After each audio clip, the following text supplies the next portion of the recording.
Don't forget to like, comment and subscribe.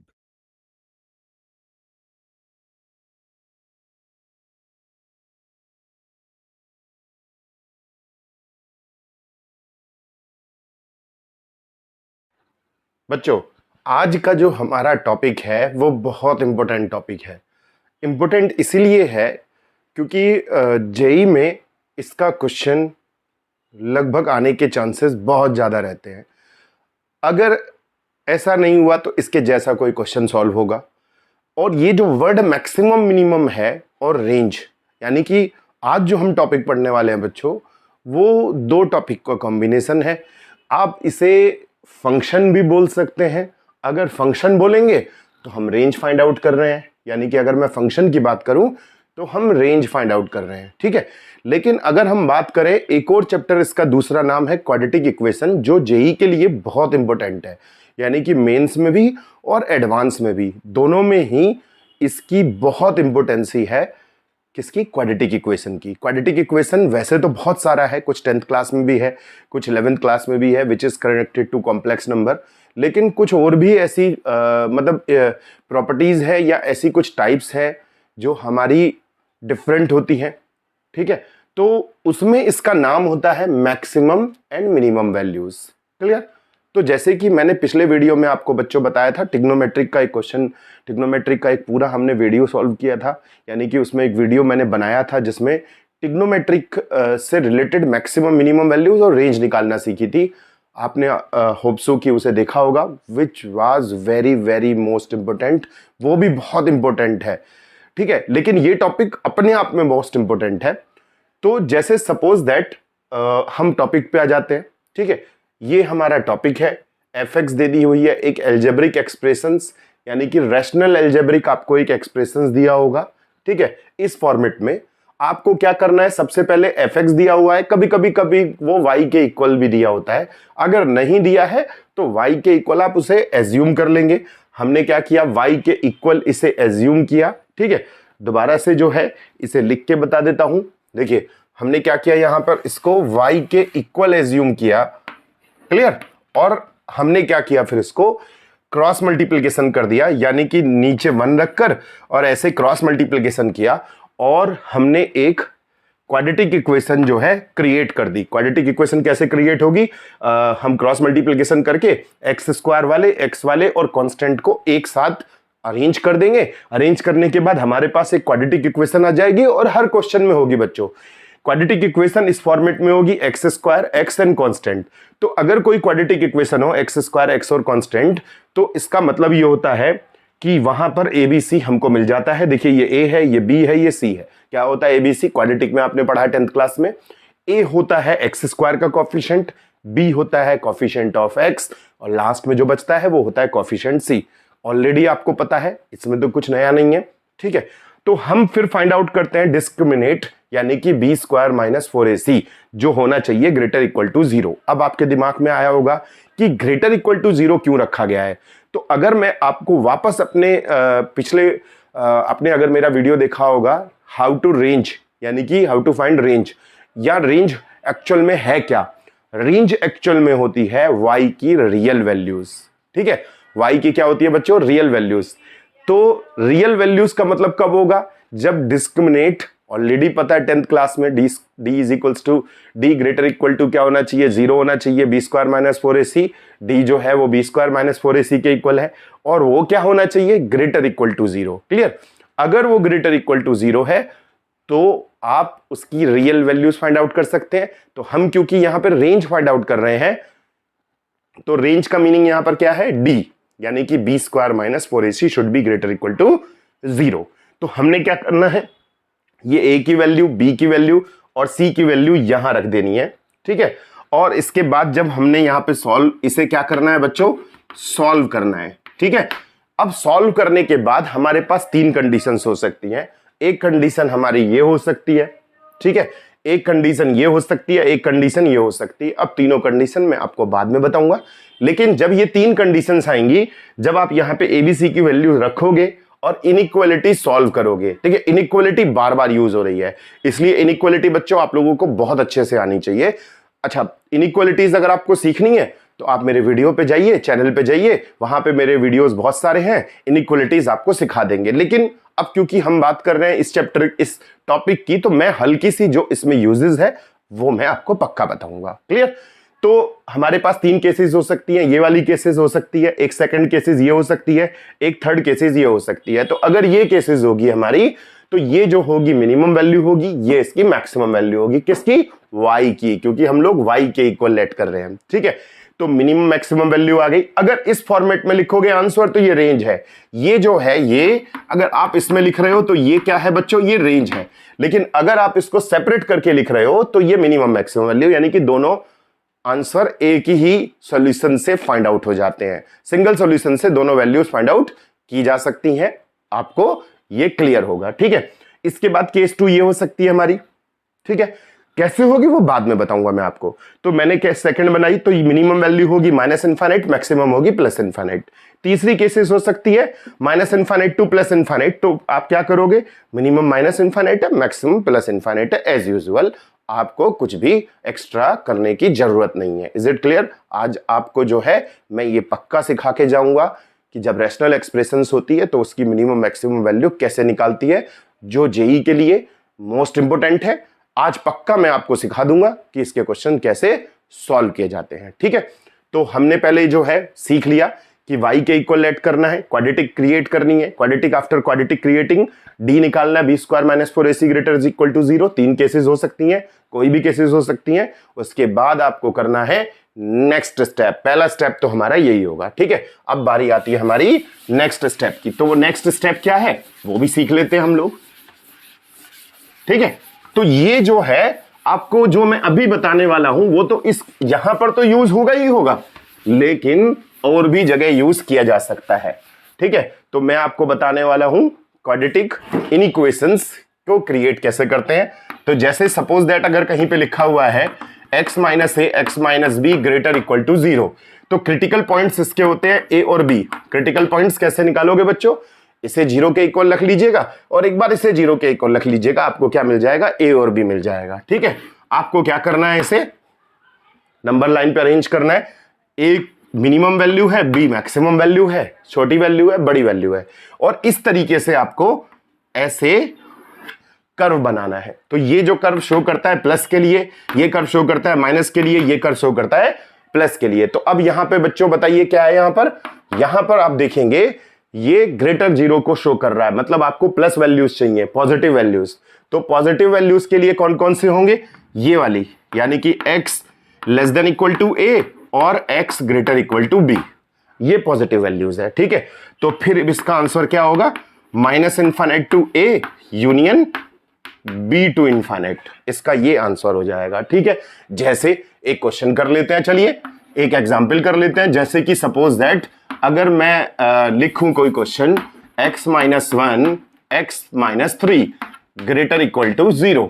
ठीक है, तो आपने क्या करना है? ये कहां से आई है बच्चों? क्वाड्रेटिक से आई है। क्वाड्रेटिक को आपने फैक्टराइज किया, पहले फैक्टराइज कर लीजिएगा, इस तरीके से आ जाएगा।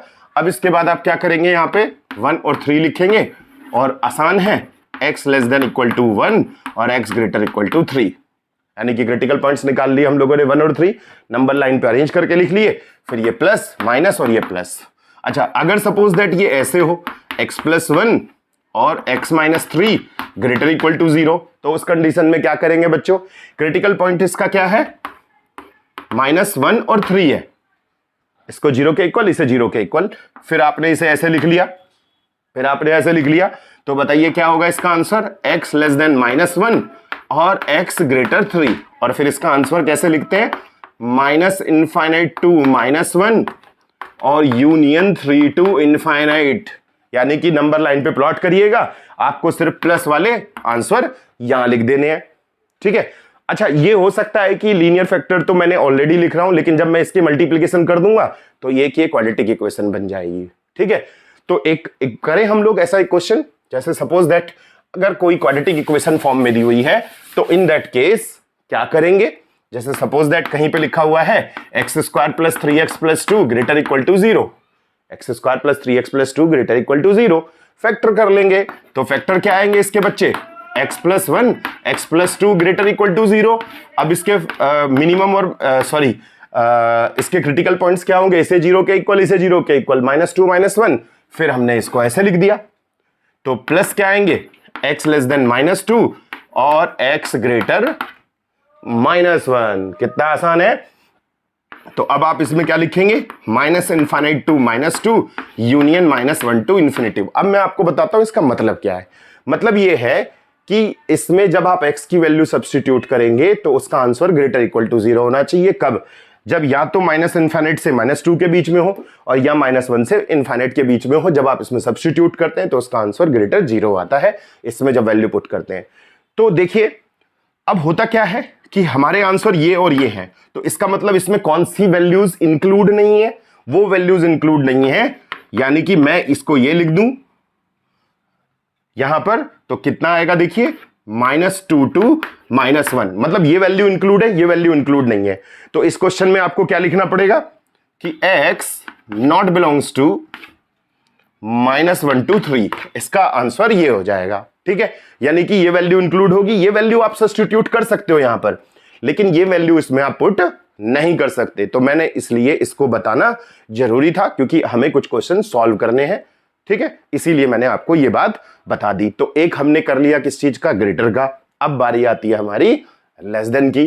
तो अगर हम लोग जो है लेस देन लगा दें तो बहुत आसान है बच्चों। देखो लेस देन में हम क्या करेंगे, जैसे मैंने अगर यहां लेस देन लगा दिया है, ठीक है, तो क्या करूंगा मैं, अब मुझे नेगेटिव वाले आंसर चाहिए। तो नेगेटिव वाले कौन से आंसर होंगे बच्चों, ये देखिए, ये नेगेटिव होंगे। मैं मिटा देता हूं ये वाला पोर्शन।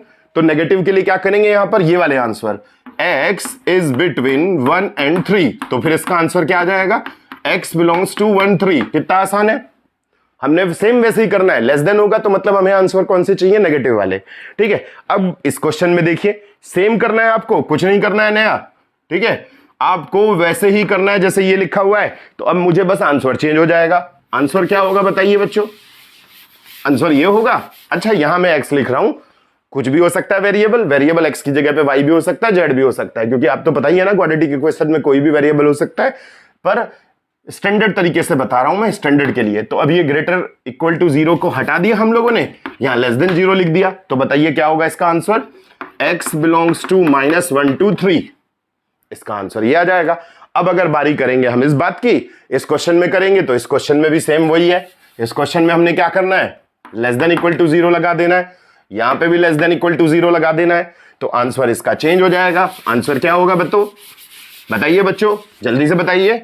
आंसर होगा हमारा -2 से -1 के बीच में, यानी कि x बिलोंग्स टू -2 to -1, ये हमारा आंसर आ गया। कितना आसान है। तो अब हमारी बारी आती है यहां से क्वेश्चन सॉल्व करने की, जो हमारा मेन टारगेट है। तो अब हम लोग 1 by 1 क्वेश्चन सॉल्व करेंगे। ठीक है, और इसके बाद मैं आपको लास्ट में, मेरे वीडियो के लास्ट में कुछ क्वेश्चंस में प्रैक्टिस करने के लिए दूंगा, एमसीक्यूज से।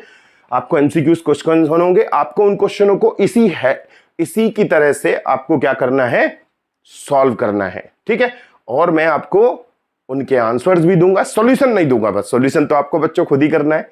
तो मैं आपको वो लास्ट में बताऊंगा। कुछ क्वेश्चंस मेरे वीडियो के लास्ट में आपके कुछ एक पीडीएफ रहेगा, पीडीएफ टाइप में रहेंगे कुछ क्वेश्चंस, मैं यहां नहीं लिखूंगा बोर्ड पे। ठीक है, पीडीएफ फॉर्म में रहेगा, सबसे वीडियो के लास्ट में आप जाइएगा। इसीलिए आपके लिए ये वीडियो पूरा देखना बहुत जरूरी है। अब आप पूरा वीडियो देखोगे तभी आपको सारी बातें क्लियर समझ में आएंगी, अदरवाइज आपको समझ में नहीं आएंगी।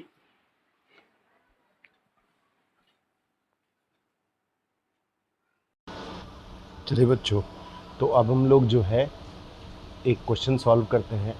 जैसे ये लिखा है एक क्वेश्चन मैंने, f(x is equals to x² - 1 upon x plus 1। ठीक है, तो आपको इस क्वेश्चन को ध्यान रखना है कि जैसे कि आप देख रहे हैं कि न्यूमरेटर और डिनोमिनेटर इसमें क्या है, एक तरीके से एल्जेब्रिक में है, ये एल्जेब्रिक। तो हमने क्या करना है, सबसे पहले इसे y के इक्वल लेट करना है। तो y इज इक्वल्स टू किसके होगा, सब क्वेश्चंस को y के इक्वल लेट करना है। उसके बाद हमें क्या कर देना है, क्रॉस मल्टीप्लिकेशन कर देना है। तो देखिए क्रॉस मल्टीप्लिकेशन करने के बाद क्या आएगा, y(x² + y is equals to x² - 1। ठीक है, तो हमने इसे जो है लिख लिया। फिर इसे चलिए बच्चों, तो हमने क्या किया, इसमें कॉमन निकाल लेते हैं हम लोग। Y X square minus X square plus Y plus one is equals to zero में एक्स स्क्वायर कॉमन निकाला, तो X square Y minus one plus Y plus one is equals to zero आ गया। अब हमें क्या मिल गया, ए का वैल्यू, बी का वैल्यू, सी का वैल्यू। अच्छा बी इसमें जीरो क्यों है, क्योंकि इसमें एक्स नहीं है ना। तो ए का वैल्यू हमारा है वाई माइनस वन। अब हम निकालेंगे D, D greater equal to zero. अच्छा डी जो है हमारा B square minus four A C greater equal to zero क्यों निकाल रहे हैं हम लोग, क्योंकि यहाँ हम लोग रेंज निकाल रहे हैं। तो रेंज का मतलब होता है वाई की वैल्यू और वाई की रियल वैल्यूज, यानी कि हमें वाई की रियल वैल्यूज निकालनी है। तो वाई की रियल वैल्यूज निकालने के लिए क्या करना पड़ेगा हमें, D greater equal to zero, जो आपने 10th क्लास में पढ़ा था, 10th में पढ़ा था ना, D greater equal to zero होगा तभी रियल रूट्स होते हैं। ए बी सी की वैल्यू पुट करते हैं, बी की वैल्यू जीरो, ए का वैल्यू वाई माइनस वन और सी का वैल्यू है Y plus one greater equal to zero. Clear, हमने ए बी सी की वैल्यू पुट कर दी। अब इसे सिंप्लीफाई कीजिए। अब देखिए, अब हम क्या करेंगे, यहाँ से 4 कॉमन निकाल लेते हैं, उसे राइट साइड में ले जाते हैं। ठीक है, वाई जीरो बन गया, कांस्टेंट है, जीरो जा सकता है। अब यहाँ माइनस बचा हुआ है, इस माइनस को हमें हटाना है। तो माइनस को हटाने के लिए क्या करेंगे, बोथ साइड्स माइनस की मल्टीप्लिकेशन करेंगे तो साइन ऑफ इनइक्वालिटी चेंज हो जाएगी, है ना। तो ग्रेटर जो है वो लेस देन में कन्वर्ट हो गई।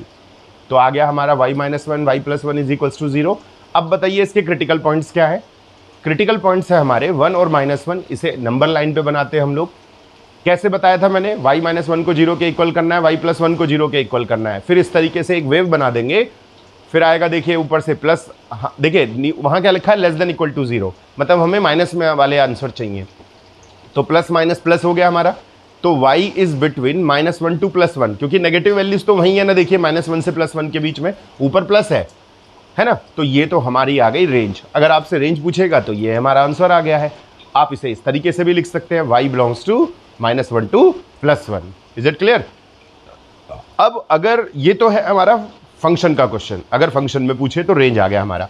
लेकिन अगर ये क्वाड्रेटिक का पूछे तो क्वाड्रेटिक में आप क्या करोगे बच्चों, हमारी जो है इसमें ध्यान रखना है, मिनिमम वैल्यू क्या होगी क्वाड्रेटिक के लिए, माइनस वन। तो y मिनिमम कितना होगा यहाँ पर, माइनस वन प्लस वन, वो रेंज है हमारी, समझ में आया ना।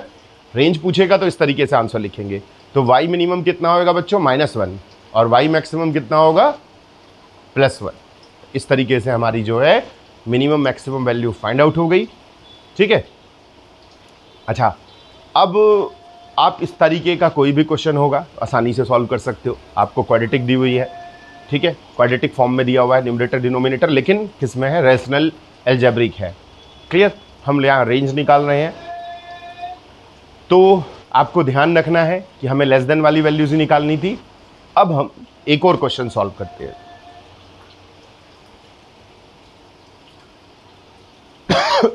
एक और क्वेश्चन सॉल्व करते हैं जो हमारा स्टैंडर्ड फॉर्म में है, यानी कि हमारी न्यूमरेटर डिनोमिनेटर में थोड़ा सा एडवांस क्वेश्चन है, इससे थोड़ा सा डिफ़िकल्ट होगा। डिफ़िकल्ट नहीं है बच्चों, बस क्या है, थोड़ा सा डिफरेंट होगा, और अपनी न्यूमरेटर डिनोमिनेटर में क्वाड्रेटिक की स्टैंडर्ड फॉर्म में होगा। ठीक है। तो क्वेश्चन लिखते हैं हम लोग।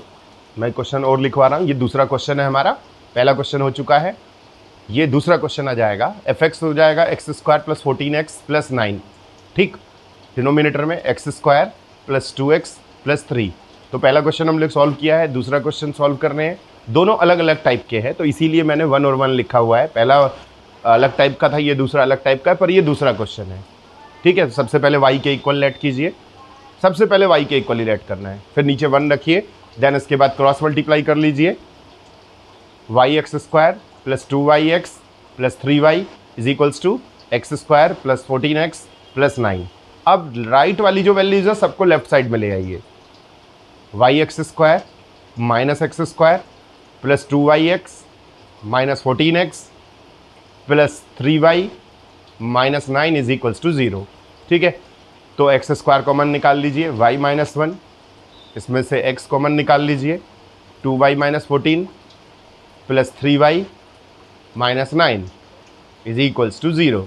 तो यहाँ आपको ए बी सी की वैल्यू मिल गई। ए वाई माइनस 1 हो गया, बी 2y माइनस 14 हो गया, और सी जो है वो हो गया 3y माइनस 9। कितना आसान है। सबसे पहले आपको ए बी सी ही निकालना है। ठीक है। क्वाड्रेटिक एक्स स्क्वायर की फॉर्म में है। इसके बाद क्या करेंगे बच्चों, डी निकालेंगे हम लोग, डी ग्रेटर इक्वल टू 0। सब क्वेश्चनों में करना है, जो भी रैशनल टाइप के रहेंगे। B square minus 4ac greater equal to 0। ठीक है।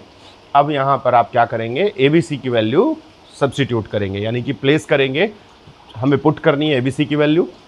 तो 2y माइनस 14 स्क्वायर एक B का वैल्यू है, A का वैल्यू कितना है बच्चों, y माइनस 1 है, और C का वैल्यू कितना है 3y माइनस 9। अब ये इस इनइक्वालिटी को हर क्वेश्चन में हमें ऐसे ही सॉल्व करना है। अच्छा 2y माइनस 14 क्या, थोड़ा सा होल स्क्वायर तो ओपन कर सकते हो आप, लेकिन थोड़ा सा डिफिकल्ट है ये, मतलब लेंदी हो जाएगा। तो 2 कॉमन निकाल लेते हैं, लेकिन स्क्वायर की वजह से जब 2 कॉमन आएगा तो वो 4 हो जाएगा। तो जब 4 बाहर आया तो अंदर हमने 2 कॉमन निकाला है ना बच्चों, 4 नहीं, स्क्वायर की वजह से 4 हो गया है, ठीक है। और बाकी की जो वैल्यूज है उसे एज इट इज रखिए। अब देखिए 4 जो है पूरी इन इक्वेशंस में कांस्टेंट है, कॉमन निकालकर राइट साइड में जा सकता है, ठीक है। देखिए हर जगह पे लीनियर इनइक्वालिटी का बहुत काम है, यानी कि इनइक्वालिटी बहुत जगह यूज हो रही है। तो इनइक्वालिटी आपको बहुत अच्छे से आनी चाहिए, अगर नहीं आती है तो आप समझें, और नहीं तो आप मेरा चैनल पे जाइए, इनइक्वालिटीज़ को देखिए, और तभी आप अच्छे क्वेश्चंस को सॉल्व कर पाएंगे। होल स्क्वायर ओपन कीजिए, y माइनस 7 का होल स्क्वायर, तो y square plus 14 minus 14y, ठीक है। और y माइनस 1 3y माइनस 9 की मल्टीप्लाई कर दीजिए, माइनस बाहर रखकर ब्रैकेट लगाइएगा। कभी कभी बच्चे मिस्टेक्स कर देते हैं, आप डायरेक्ट कर सकते हो तो कोई दिक्कत नहीं है, मल्टीप्लाई करके डायरेक्ट साइन चेंज करके करिए, ठीक है। नहीं तो आप पहले मल्टीप्लाई कीजिए ब्रैकेट लगाकर। अब यहाँ पे क्या करेंगे, ब्रैकेट ओपन करते हैं और सॉल्व करते हैं, ठीक है। तो देखिए y square minus 3y square, minus 3y square कितना हो गया बच्चों, माइनस 2y स्क्वायर, ठीक। अब 14y है, अंदर क्या है ब्रैकेट के अंदर, देखो 9 और 3 कितने हो गए, 12 हो गए, माइनस के 12y, लेकिन ये माइनस उसको प्लस कर देगा, तो माइनस 14y प्लस 12y कितना होगा बच्चों, माइनस 2y, ठीक। और 49 और माइनस 9, 49 माइनस 9 कितना हो जाएगा, 40, ग्रेटर इक्वल टू 0। अब इसे सॉल्व करना है हमको, तो ऐसा भी तो कर सकते हैं हम, इसमें से माइनस 2 कॉमन निकालकर राइट साइड में ले जाएंगे, 2 कॉमन निकालकर, लेकिन माइनस भी मल्टीप्लाई कर देंगे तो साइन ऑफ इनइक्वालिटी चेंज हो जाएगी। तो y square plus y minus 40 less than equal to 0। समझ में आ गया। तो हमने क्या किया, 2 तो कॉमन निकाला ही निकाला, लेकिन माइनस की भी हमने मल्टीप्लाई की, क्योंकि y square should be positive, यानी कि जब भी हम फैक्टराइज करेंगे उसे, तो उसके लिए y स्क्वायर जो है पॉजिटिव होना चाहिए। और जब साइन ऑफ जब हम लोग वेव कर्व पे बनाते हैं तो वहाँ पर भी हमारी जो है y जो है नेगेटिव नहीं होना चाहिए, y पॉजिटिव होना चाहिए। तो y स्क्वायर क्योंकि फैक्टराइज पहले होगा, लीनियर में कन्वर्ट होगा, उसके लीनियर में कन्वर्ट होगा, तभी तो हम लोग उसको सॉल्व कर पाएंगे। तो हमने क्या किया, यहाँ से कॉमन निकाल लिया, ठीक है। तो y square plus y minus 40 less than equal to 0, ये हमारा जो है इनइक्वालिटी है। देन इसको करेंगे फैक्टराइज, तो फैक्टराइज करेंगे तो क्या करेंगे बच्चों, अच्छा एक मिस्टेक हो गई हमारी, 2 कॉमन लिया था तो 20 आएगा, 40 नहीं आएगा ना बच्चों। देखो 2 कॉमन निकाल लिया हम लोगों ने, गलती से लिखा गया वो, तो 2 कॉमन निकाल लिया हमने, y square plus y minus 20 less than equal to 0। Clear. Factorize करेंगे इसको, 5 4 जा 20, तो 5 प्लस 5 में से 4 को माइनस करेंगे तो 1 आ जाएगा, फैक्टराइज करना आता है। तो y square plus 5y minus 4y minus 20 less than equal to 0, ठीक है। अब इधर वाला तो आपको लेफ्ट साइड वाला तो समझ में आ गया होगा, इसको हम मिटा देते हैं, ठीक है। मिटाएंगे तो तभी आगे सॉल्व हो पाएगा, क्योंकि अभी पूरा क्वेश्चन सॉल्व नहीं हुआ है, आपने ये समझ में आ गया होगा। चलिए मिटा देते हैं इसको। अब इसको सॉल्व करते हैं इस तरफ से, यानी कि लेफ्ट साइड में इसको पूरा सॉल्व करते हैं। तो y square plus 5y minus 4y minus 20, मैं दोबारा लिख रहा हूँ इसीलिए क्योंकि वहाँ छोटा छोटा लिखा हुआ है, तो आपको रीडेबल होना चाहिए। कॉमन निकाल लीजिए, है ना, कॉमन निकाल के मैंने यहाँ पे डायरेक्ट कर दिया, कॉमन निकाल के तो आप सॉल्व कर ही सकते हैं। y plus 5 y minus 4 less than equal to 0 आ गया, ठीक है। अब बताइए क्रिटिकल पॉइंट्स क्या होंगे इसके बच्चों, -5 और 4। तो -5 4 को अंडरलाइन मतलब नंबर लाइन पे बनाइए, नंबर लाइन पे बनाया तो हमें कौन सी वैल्यू चाहिए, नेगेटिव, क्योंकि देखो वहाँ पे जो है क्या लगा है, लेस देन लगा हुआ है ना, तो लेस देन की वजह से हमें नेगेटिव वैल्यू चाहिए। तो क्या आंसर आएगा बच्चों, y इज बिटवीन -5 to 4, ये हमारी आ गई रेंज। हम y की वैल्यू निकाल रहे हैं ना, y का मतलब ही क्या होता है बच्चों, रेंज होता है ना। हमने रेंज निकाल ली, तो आप इसे ऐसे भी लिख सकते हैं, y बिलोंग्स टू -5 to 4, ये हमारी रेंज आ गई, यानी कि हमारा ये आंसर है, ठीक है। तो मिनिमम वैल्यू क्या होगी बच्चों इसकी, -5, मैक्सिमम वैल्यू होगी 4, ठीक है। तो मिनिमम और मैक्सिमम हमने वैल्यू फाइंड आउट कर ली, हमने जो है रेंज भी फाइंड आउट कर ली, फैक्टराइज करने के बाद, और ये हमारा जो है फाइनल आंसर आ गया। ध्यान रखना है, फंक्शन में रेंज के लिए पूछता है, और क्वाड्रेटिक में अगर ये क्वेश्चन है तो मिनिमम मैक्सिमम बोल सकता है। बाकी तो क्वेश्चन पूछने का कोई भी तरीका हो सकता है, क्योंकि एडवांस में कुछ भी लिखा जाता है। बताइए कौन सा आंसर, कभी कभी ऐसे भी आ जाता है कि कौन सा इसका आंसर नहीं है, तो हमें माइनस वाले आंसर चाहिए थे, तो जो प्लस वाले होंगे वो इसके आंसर्स नहीं होंगे, यानी कि इसमें y नॉट बिलोंग्स टू होगा 0 to -5, 4 to इन्फिनिटिव। ध्यान रखना वो 3 नहीं है बच्चों, 5 है वो, -इन्फिनिटिव टू -5, -5 है, ध्यान रखिएगा, 3 नहीं है वो। कभी कभी कुछ बच्चे को अगर रीडेबल में प्रॉब्लम हो तो इट इज़ 5, -5 सॉरी, तो ये आंसर इसका नहीं होगा।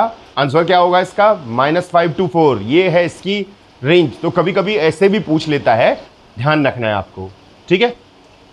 तो अब देखिए बच्चों, आई होप आपको जो है ये दोनों क्वेश्चन समझ में आए होंगे, ठीक है। अब आपको क्या करना है, इसी के टाइप पर, इसी पर बेस्ड हमें कुछ क्वेश्चन और सॉल्व करने हैं, जो मैं आपको वीडियो के लास्ट में कुछ क्वेश्चन दूंगा, उसके सॉल्यूशंस नहीं होंगे, सिर्फ आंसर्स होंगे। आपको उनको प्रैक्टिस करना है, और प्रैक्टिस करने के बाद उन्हें सॉल्व करना है, ठीक है।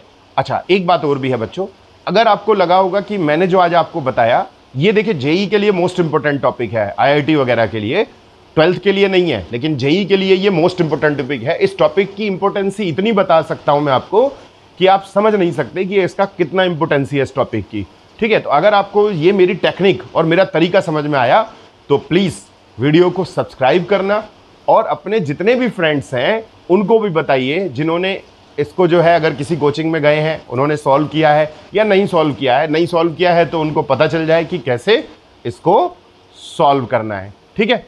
अच्छा, तो उनको फिर ये आसानी से समझ में आ जाएगा। तो प्लीज़ आप सब्सक्राइब कीजिए, अगर आपने सब्सक्राइब नहीं किया है अपने फ्रेंड्स को भी सब्सक्राइब करने के लिए बोले, तो इस टाइप के क्वेश्चन वो आसानी से सॉल्व कर पाएंगे। अच्छा, तो इसीलिए अब हम लोग क्या करेंगे, नेक्स्ट वीडियो में मिलेंगे। नेक्स्ट वीडियो में मैं कुछ और इंटरेस्टिंग फैक्ट्स के साथ आपको मिलूँगा, कुछ और नई चीज़ बताऊँगा। तब तक के लिए हम लोग जो है इन्हीं को प्रैक्टिस करते हैं और क्वेश्चन को सॉल्व करते हैं। चलिए बच्चों, ओके, बेस्ट ऑफ लक।